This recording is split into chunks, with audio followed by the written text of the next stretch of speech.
Claude just dropped computer use for Claude Code, which literally allows Claude Code to use your keyboard, your mouse, click on things, and be able to basically review its own work. So Claude Code was already being used, of course, to design different types of apps and website development. It can now go look at the work, find what's on the page, make edits to it, and basically be a software engineer for you 24/7. This was released today on one of the last days of March. I'm going to go over it in this video, exactly the power behind it. I will give a spoiler alert if you're watching this video as a tutorial. I will show you how to do it on Mac. Unfortunately, it is not available on Windows yet. A lot of times they don't show that it's available on Windows, and it is. I have checked. You cannot get this on Windows at the time I am releasing this video anyways. But I am going to give you a lot of helpful information on it, on maybe why you would be looking at this over Claude Cowork, which is similar. Claude Cowork can also access your screen, it can also access your mouse, and it can go over browsers for you and everything like that. But there are key differences here, and of course if you're on Mac, I am going to show you how to access this. They came out with the post today. They said everything that I just said in one prompt. It can write the code, it can compile it, it can launch the app, it can click through it, it can find bugs, fix, and verify. But they released the full article, which I was already using, which is basically how to completely use this computer use. And again, goes over the things that you can do between building and validating and UI testing, which I'm really excited about this part because I've been working on the UI of some of my apps that I've been developing, debugs, and just all the different things that it can do.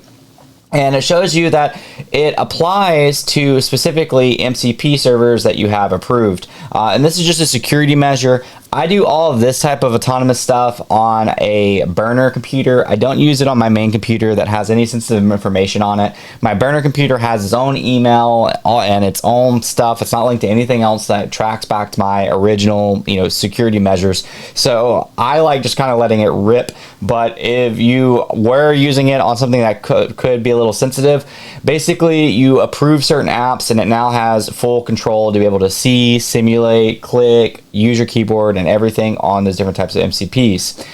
If you want to enable this, you go into your Claude Code, and if you're familiar with terminal use, then this is going to be like you already know how to do this. You're going to do /MCP, and there will be a list of things that pop up. For mine, it might be like Notion, it might be Gmail, it might be all these other things I'm already using, and then computer use will be there.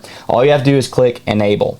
I also went and looked, and apparently if you're on Mac and you go just to the Claude desktop app, you can go into your settings and it should just be there toggled off already, and you can just simply toggle that on to be able to actually use this. Now, why would you be using this opposed to using Claude Cowork? Well, I actually made a graph about this to kind of explain, sort of what were the differences that we're looking at.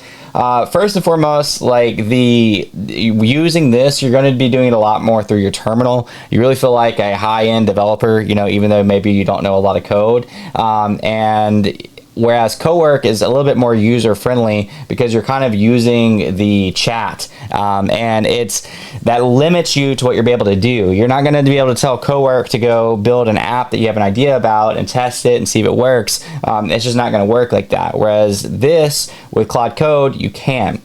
And so while Cowork made some things easier, this makes higher end things perform a little better.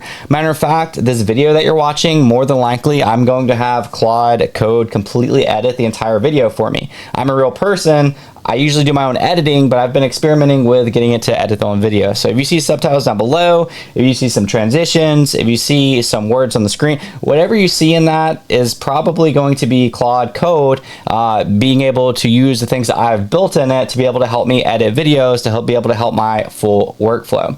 And then, of course, this is best for coding projects, large code bases, autonomous builds, whereas, again, Cowork is a little bit more simple, but useful. I don't want to downplay the usefulness of it, like being able to organize your files, being able to extract data, being able to have like browser and email automation, being able to, I've done a full, I had handed Claude Cowork a project to where it actually basically created a full newsletter for me, signed into my newsletter site, posted the newsletter, just created images, added the images to it. It was able to do all of that by itself. So I don't want to downplay Cowork here, but I will say Claude Code being able to do this is kind of a superpower.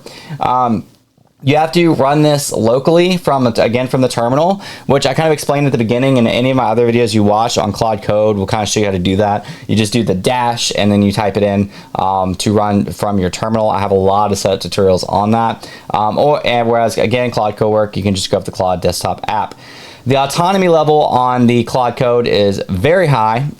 There is a full file system and for the autonomy level, whereas Claude Cowork is you're kind of boxed in just a little bit. And the most important part on the computer use is it's as shown, it's a tic-tac-toe Swift UI demo, so it's able to just do everything on app development from start to finish. Whereas even though Claude Cowork is the same tech, it does mainly like non-coding tasks. Again, kind of more busy work, which is probably more useful for the average user.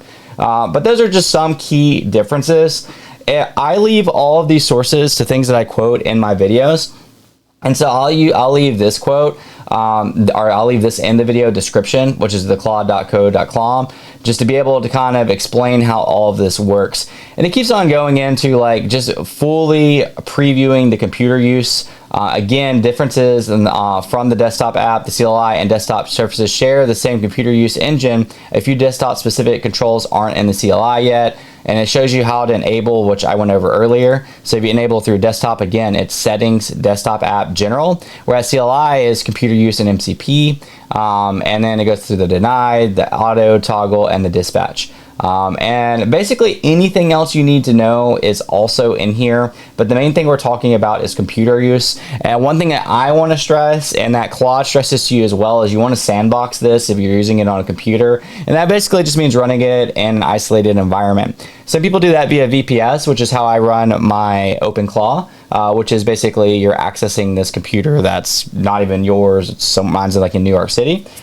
Some people do it via, like, you can create a sandbox environment and you can operate within that sandbox environment. That way if things go south, only the damage is kind of constrained. And then, or the easiest option and the last option would be just to use a device that's a burner device. Now, not everybody has this option. If you are trying to get into developing and you are trying to get into allowing these agents to do autonomy over your devices, I mean, they just released a pretty budget-friendly Mac laptop. I think it was like $500 or $600 for the Mac Air or whatever it's called. I'm not a Mac person, I'm a Windows person. I just so happen to have an old gaming computer that I basically just reset and restored, and I use that. And then I bought that computer 5 years ago, and it's been working great for all this. Again, that old computer is what edited the video that you're watching right now. But there's a lot of other ways to do this. I hope that this guy has kind of informed you on what this computer use is. Again, it's able to fully take control of your computer with the permissions you give it. This is another huge step for Claude Code to be able to compete with OpenClaw with autonomous agents and be able to kind of gain more autonomy from your workflows. I'm really excited about this. As soon as it's released for Windows, I'm going to try it out, but I don't know. Let me know what you think below. I'll see you guys next video.